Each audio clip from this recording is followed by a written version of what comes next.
ಕಳೆದ ಲೋಕಸಭಾ ಚುನಾವಣೆಯಲ್ಲಿ ಜೆಡಿಎಸ್ನ ಅಭ್ಯರ್ಥಿಯಾಗಿದ್ದಂತ ಪ್ರಜ್ವಲ್ ರೇವಣ್ಣನವರನ್ನ ಗೆಲ್ಲಿಸಿದ್ರಿ. ಹಾಗೇನೆ ಬಿಜೆಪಿಯ 25 ಲೋಕಸಭಾ ಸದಸ್ಯರನ್ನು ಕೂಡ ಗೆಲ್ಲಿಸಿದ್ರಿ. ಮಂಡ್ಯದಲ್ಲಿ ಪಕ್ಷೇತರರಾಗಿ ಸುಮಲತಾ ಅವರು ಗೆದ್ದಿದ್ರು. ಈಗ ಬಿಜೆಪಿ 25 ಜನ ಲೋಕಸಭಾ ಸದಸ್ಯರ ಜೊತೆ ಸುಮಲತನೂ ಸೇರ್ಕೊಂಡಿದ್ದಾರೆ. ಜೆಡಿಎಸ್ನ ಲೋಕಸಭಾ ಸದಸ್ಯರಾದಂಥ ಪ್ರಜ್ವಲ್ ರೇವಣ್ಣನು ಕೂಡ ಸೇರ್ಕೊಂಡಿದ್ದಾರೆ. ನೀವು ಅವರಿಗೆ ಒಂದು ಪ್ರಶ್ನೆಯನ್ನು ಕೇಳಬೇಕು. ಕರ್ನಾಟಕಕ್ಕೆ ಇವತ್ತು ತೆರಿಗೆ ಹಂಚಿಕೆಯಲ್ಲಿ ದೊಡ್ಡ ಅನ್ಯಾಯ ಆಗಿದೆ.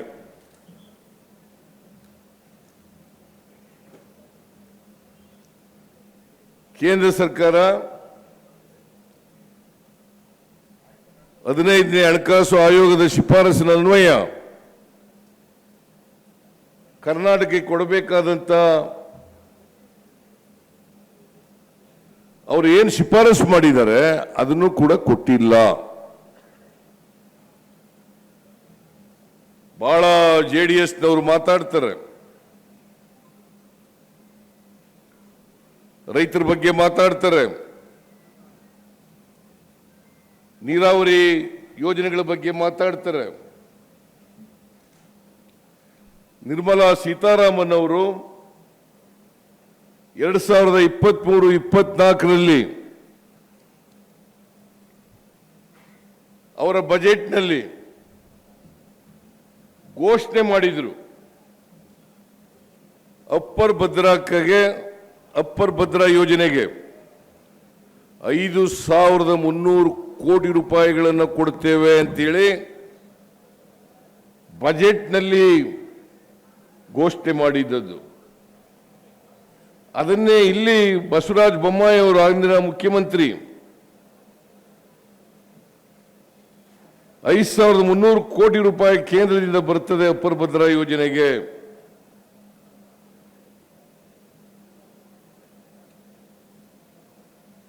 ರಲ್ಲಿ 24ರಲ್ಲಿ ಬಿಡುಗಡೆ ಆಗ್ತದೆ. ಇದನ್ನ ರಾಷ್ಟ್ರೀಯ ಯೋಜನೆಯನ್ನಾಗಿ ಮಾಡ್ತೇವೆ ಅಂತೇಳಿ ಘೋಷಣೆ ಮಾಡಿದ್ರು ಅವರು ಕೂಡ.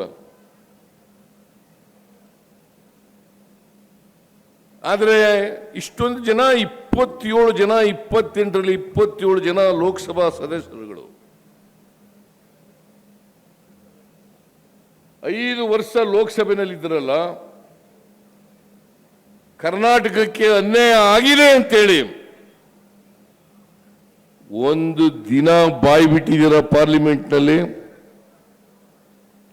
ಪ್ರಜ್ವಲ್ ರೇವಣ್ಣ ಯಾವತ್ತಾರು ಕೂಡ ಮಾತಾಡಿದಾರ?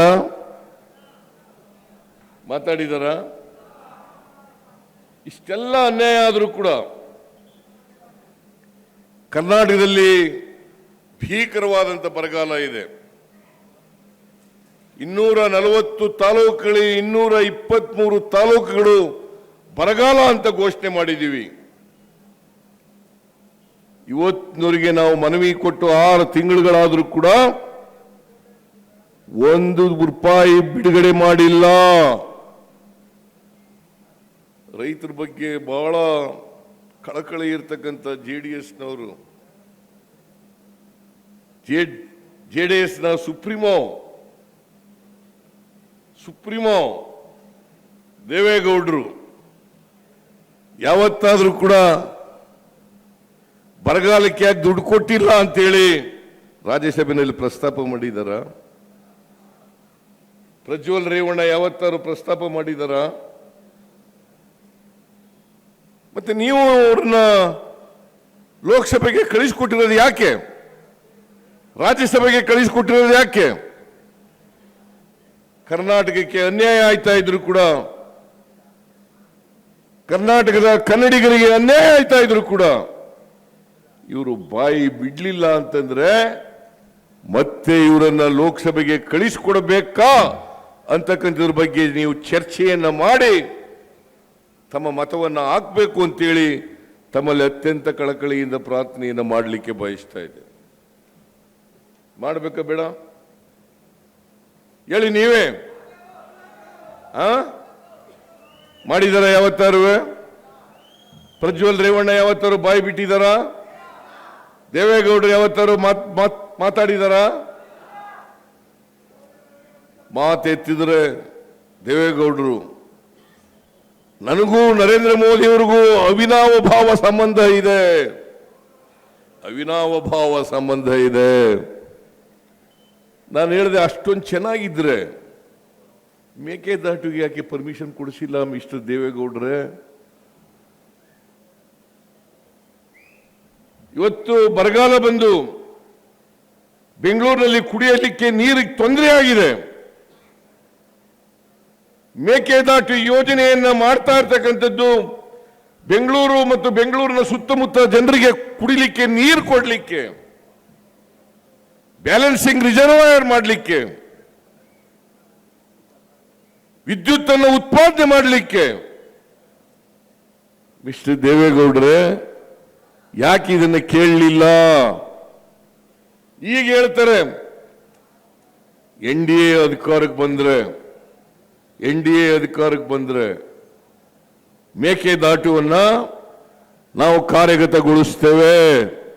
ನಾನು ಅದಕ್ಕೆ ಹೇಳಿದೆ, ಮಿಸ್ಟರ್ ದೇವೇಗೌಡ್ರೆ ನೀವು ಬಹಳ ಚೆನ್ನಾಗಿದ್ದೀರಲ್ಲ ನರೇಂದ್ರ ಮೋದಿ ಅವ್ರ ಜೊತೆನಲ್ಲಿ, ಈಗಲೇ ಪರ್ಮಿಷನ್ ಕೊಟ್ಬಿಡಿ. NDA ಯಾಕೆ ಚುನಾವಣೆ ಬಂದಕ್ಕಿಂತ ಯಾಕೆ ಕಾಯ್ಕೋಬೇಕು? ಈಗಲೇ ಕೊಟ್ಬಿಡಿ.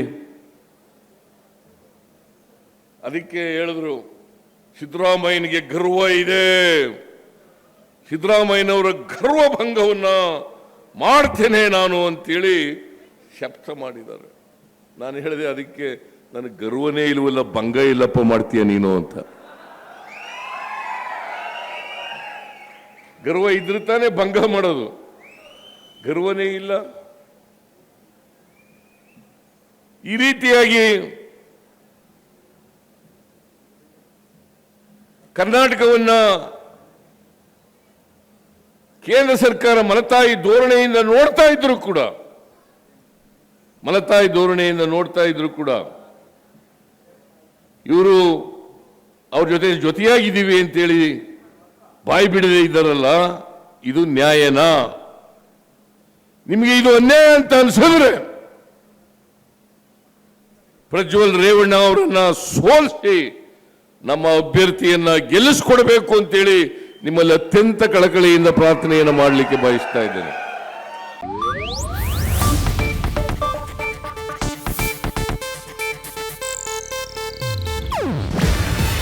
ಇದು ಏಷ್ಯಾನೆಟ್ ನ್ಯೂಸ್ ನೆಟ್ವರ್ಕ್ ಪ್ರಸ್ತುತಿ. ನೀವು ನೋಡ್ತಿದ್ದೀರಾ ಏಷ್ಯಾನೆಟ್ ಸುವರ್ಣ ನ್ಯೂಸ್.